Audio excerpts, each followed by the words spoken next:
നമസ്കാരം. ചൈനയുടെ പേരിൽ പണ്ട് മുതലേ ഉള്ള ഒരു പേരദോഷമാണ് ഈ ചാരപ്പണി എന്നുള്ളത്. അതിന് അവർ ഏത് വിദ്യയും ഉപയോഗിക്കും എന്നുള്ളതാണ് മറ്റ് പല രാജ്യങ്ങളെയും എക്കാലത്തും അമ്പരപ്പിച്ചിരുന്ന ഒരു പ്രധാനപ്പെട്ട കാര്യം. ഇപ്പോൾ സൈനിക രംഗത്ത് പോലും എതിരാളികളെ മയക്കാനും അല്ലെങ്കിൽ അവരുടെ മാനസികാവസ്ഥയെ തെറ്റിക്കാനുമുള്ള ആർട്ടിഫിഷ്യൽ ഇൻ്റലിജൻസ് സംവിധാനങ്ങൾ ഉപയോഗിച്ചുള്ള പരീക്ഷണങ്ങളിലാണ് ചൈന എന്നും വാർത്തകൾ ഈയിടെ പുറത്തു വന്നിരുന്നു. ഇപ്പോൾ അമേരിക്കൻ അന്വേഷണ ഏജൻസിയായ FBI പുറത്തുവിട്ടിരിക്കുന്ന ഒരു വിവരമാണ് അമേരിക്കക്കാരെ ഏറെ ഞെട്ടിപ്പിച്ചിരിക്കുന്നത്. ചൈന അമേരിക്കയിലെ AI സംവിധാനങ്ങൾ, അതായത് നിർമ്മിത ബുദ്ധി ഉപയോഗിച്ചിട്ടുള്ള സംവിധാനങ്ങൾ മോഷ്ടിക്കുന്നതായി വ്യാപകമായ പരാതികൾ ഉയരുന്നു എന്നാണ് FBI പറയുന്നത്. ഇത് ചൈനീസ് അധികൃതരുടെ വളരെ സമർത്ഥമായ നീക്കങ്ങളിലൂടെയാണ് ഇവർക്ക് സാധിക്കുന്നത് എന്നും പറയപ്പെടുന്നു. നിരവധി ചൈനക്കാരാണ് അമേരിക്കൻ കമ്പനികളിലൊക്കെ തന്നെ ജോലി ചെയ്യുന്നത്. ഇവർ വഴിയും ഒരുപക്ഷെ ധാരാളം ഇത്തരത്തിലുള്ള തങ്ങളുടെ ബൗദ്ധിക സ്വത്തുക്കൾ ചൈന തട്ടിയെടുത്തിരിക്കാം എന്നാണ് സംശയിക്കപ്പെടുന്നത്. കുറേ വർഷങ്ങൾക്ക് മുമ്പ് ഒരു ചൈനീസ് പൗരനെ അമേരിക്കയിൽ പിടികൂടിയിരുന്നു. ഇയാൾ ആപ്പിൾ കമ്പനിയിൽ ജീവനക്കാരനായിരുന്നു. ഇയാൾ വിമാനത്തിൽ കയറാനെത്തിയപ്പോഴാണ് അധികൃതർ ഇയാളെ പിടികൂടിയത്. ഇയാളുടെ കൈവശം IT രംഗത്തെ നിരവധി സാങ്കേതികമായ കാര്യങ്ങൾ ഇയാളുടെ കൈവശമുണ്ടായിരുന്നു. ഇതെല്ലാം ചൈനയിലേക്ക് കടത്താനായിരുന്നു ഇയാളുടെ ശ്രമമെന്നാണ് അന്ന് പറഞ്ഞിരുന്നത്. ഇയാൾക്കുള്ള ശിക്ഷ അടുത്ത വർഷം ഫെബ്രുവരിയിലാണ് വിധിക്കാൻ പോകുന്നത്.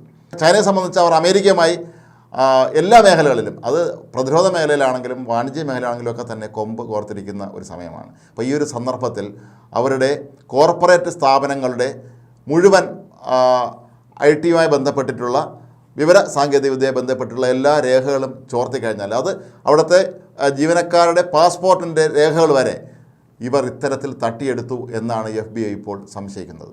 അപ്പോൾ ഇത് ഉപയോഗിച്ച് അമേരിക്കയുടെ തന്നെ അവരുടെ പ്രതിരോധ സംവിധാനങ്ങളെയും അവരുടെ വലിയ വൻകിട കോർപ്പറേറ്റ് സ്ഥാപനങ്ങളുടെ പ്രവർത്തനത്തെയൊക്കെ തന്നെ തീർത്തും വഴിതെറ്റിക്കാവുന്ന രീതിയിൽ, അതല്ലെങ്കിൽ അത് ഇല്ലാതാക്കാവുന്ന രീതിയിലേക്ക് ഇപ്പോൾ ചൈന കടന്നിരിക്കുന്നു എന്നാണ് FBI ചൂണ്ടിക്കാട്ടുന്നത്.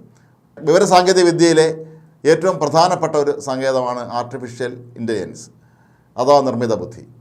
ഇത് ഉപയോഗിച്ച് ഒരുപക്ഷെ ലോകത്ത് തന്നെ കീഴടക്കാം എന്ന അവസ്ഥയിലേക്ക് പല രാജ്യങ്ങളും കടന്നു പോകുമ്പോഴാണ് ചൈന അമേരിക്ക ബുദ്ധിമുട്ടി കണ്ടുപിടിച്ച ഇതുമായി ബന്ധപ്പെട്ട കാര്യങ്ങളൊക്കെ തന്നെ തട്ടിയെടുക്കാൻ അല്ലെങ്കിൽ ചാരപ്പണിയിലൂടെ അതെല്ലാം നേടിയെടുക്കാനുള്ള ശ്രമം നടത്തുന്നത് എന്നുള്ളത് അമേരിക്ക ഒരുപക്ഷെ നാളെ തങ്ങളുമായി ഏതെങ്കിലും തരത്തിൽ ഒരു യുദ്ധത്തിലോ മറ്റോ ഏർപ്പെടേണ്ടി വന്നാൽ പോലും അവരെ നേരിടാനുള്ള സാങ്കേതിക മികവ് തങ്ങൾക്കുണ്ട് എന്ന് ഇപ്പോഴേ തന്നെ ഉറപ്പാക്കുന്നതിന് വേണ്ടി ആയിരിക്കാം ഒരുപക്ഷെ ചൈന ഇപ്പോഴേ ഇത്തരം ശ്രമങ്ങൾ നടത്തുന്നത് എന്നാണ് FBI ന്യായമായും സംശയിക്കുന്നത്. ലോകത്തെ ഏറ്റവും തന്ത്രശാലികളായ ഹാക്കർമാർ ഏറ്റവും അധികം ഉള്ളത് ചൈനയിലാണ് എന്നാണ് FBI ഉൾപ്പെടെയുള്ള ഏജൻസികളുടെ ഈയിടെ നടത്തിയ അന്വേഷണത്തിൽ നിന്ന് മനസ്സിലാക്കാൻ കഴിയുന്നത്. ലോകത്തെ ഏത് രാജ്യത്തും നടക്കുന്ന ഇത്തരത്തിലുള്ള IT ബന്ധപ്പെട്ടുള്ള ഗവേഷണങ്ങളൊക്കെ തന്നെ തട്ടിയെടുക്കുന്ന കാര്യത്തിൽ ചൈനക്കാർ തന്നെയാണ് മുന്നിലെന്നാണ് സൂചന. കഴിഞ്ഞ വർഷം അമേരിക്കൻ സ്ഥാപനമായ അപ്ലൈഡ് മെറ്റീരിയൽസ് തങ്ങളുടെ എതിരാളികളായ ചൈനയിലെ മാത്സ് ആൻഡ് ടെക്നോളജി തങ്ങളുടെ സാങ്കേതിക വിദ്യ ചാരപ്പണിയിലൂടെ തട്ടിയെടുത്തതായി ആരോപണം ഉന്നയിച്ചിരുന്നു. പക്ഷേ ഇത് സംബന്ധിച്ചും യാതൊരു തെളിവുകളും ലഭിച്ചില്ല എന്നുള്ളതാണ് ഇവിടുത്തെ ഏറ്റവും പ്രധാനപ്പെട്ട ഒരു കാര്യം. 2021 മുതൽ തന്നെ വൻ സംവിധാനങ്ങളുള്ള സെർവറുകൾ തയ്യാറാക്കി തങ്ങൾ ഇത്തരത്തിൽ ചാരപ്പണിയിലൂടെ ലഭിക്കുന്ന അല്ലെങ്കിൽ തട്ടിയെടുക്കുന്ന സകല ഡാറ്റയും സൂക്ഷിക്കാനുള്ള സംവിധാനവും ചൈനയിലെ വിവിധ സ്ഥാപനങ്ങളും അത് സർക്കാരിൻ്റെ പിന്തുണയോടുകൂടി തന്നെ നടത്തിയിട്ടുണ്ട് എന്നാണ് സൂചന. വിവിധ രാജ്യങ്ങളിലെ റെയിൽവേ സിഗ്നലിംഗ് സംവിധാനത്തെ വരെ തകരാറിലാക്കാൻ വേണ്ടുന്ന സാങ്കേതികമായ ഇത്തരത്തിലുള്ള IT ഉപകരണങ്ങൾ ചൈനയുടെ കൈവശമുണ്ട് എന്നാണ് ഇപ്പോൾ പറയപ്പെടുന്നത്. നാളെ ചൈന പ്രതിക്കൂട്ടി നിൽക്കുന്ന അല്ലെങ്കിൽ ചൈന ഏതെങ്കിലും രാജ്യത്തിൽ നിന്ന് ആക്രമണം നേരിടേണ്ടി വരുന്ന ഒരു സന്ദർഭമുണ്ടായാൽ അതെല്ലാം അന്ന് അതെടുത്ത് ഫലപ്രദമായി ഉപയോഗിക്കാനും തങ്ങളുടെ എതിരാളികളെ ഇല്ലാതാക്കാനുമുള്ള ചൈനയുടെ അതിഗൂഢമായ നീക്കമാണ് ഇതിനെല്ലാം പിന്നിലുള്ളത് എന്നാണ് പറയപ്പെടുന്നത്.